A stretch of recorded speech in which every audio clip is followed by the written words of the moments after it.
Hello and welcome to Fighters Only Television. I'm John Joel Regan. I'm joined by Marc Ratner. We're here in Stockholm, Sweden for this weekend's UFC event at the Ericsson Globe Arena.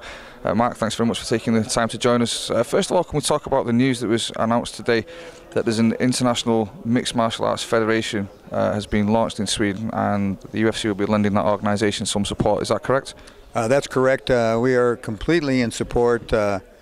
We are independent from them. I want to make that very clear, but we support it, we endorse it, and I think it's an organization that's time has come. We need an umbrella organization throughout the world to really regulate the sport, starting at the amateur level and leading up to the pros.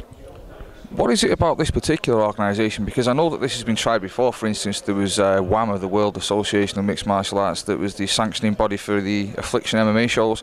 They gave Fedor Emelianenko a belt. Didn't get any UFC support. What's the difference that the UFC is supporting this organisation, which is based in Sweden, which also seems unusual?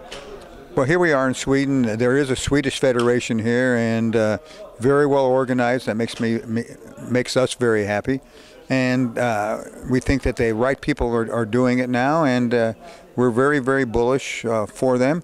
And I think that they'll go to Italy next, or they'll go to France. They're going to have to go from country to country. But that's the way to do it. WAMA, as far as I know, was mostly in Britain. I don't know that much about them. I don't know if they're still around or not. I think they're not still around. I think they were actually based in the Deep South, if I remember, in the US, if I remember rightly. But I think they sanctioned Affliction and not much else. They had grand designs, but I don't think they ever really got anywhere. That I don't know. I'm more concerned about what's going on today, and.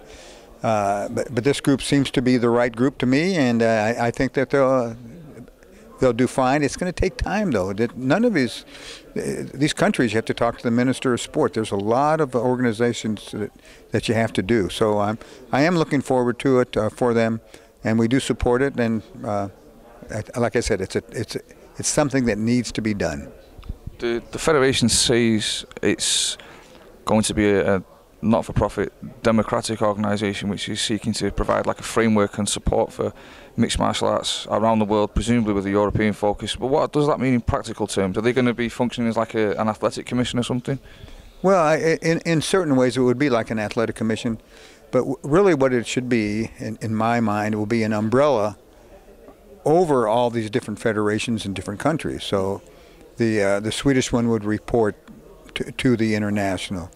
The states in America, each state has their own, quote, federation, but you could still have an umbrella on top of that. It's an important, especially in the amateurs, we have different rules everywhere in the world for amateurs. The unified rules in pros are pretty well documented now and pretty well have been accepted. But the amateurs in America, every state's different. So. And certainly in these different countries, these fights are going on, whether it's being regulated or not. So, like I say, I'm all for it, and the more we can organize it worldwide, the better off the sport will be. A second thing I wanted to ask you about in your capacity as UFC Vice President for Regulatory Affairs is the current, I suppose, epidemic might be the right word for it, of testosterone replacement therapy that seems to be occurring among otherwise apparently healthy young men fighting in mixed martial arts. Is that a concern from your point of view? Well, no, it's a concern. It's I don't know if I'd use the word epidemic, but certainly now in my boxing days, for 14 years, there was no such thing as a TRT. I never heard of that before, but there are certain people or certain men who are born that do need it. And I think that what needs to happen now is one set of regulations about that, about levels. There's different states have different levels of what they say are acceptable, different ratios. So I think we're learning more about it every day. I don't know enough about it, about the therapy, but I think that it can be a problem, but we have to get more knowledge and more information and try to have it standardized. Marc, thanks very much for talking to us. Appreciate the time. Okay, thank you. Thank you. Hello, welcome to Fighters Only Television. I'm John Joel Regan, and today I'm joined by Marc Ratner. We're here in Gothenburg, Sweden. We're in Gothenburg, we're in Stockholm, aren't we?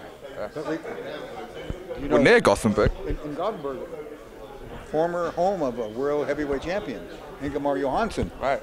So yeah, I know about that. Connection. That was a nice segue. All right. Try that again.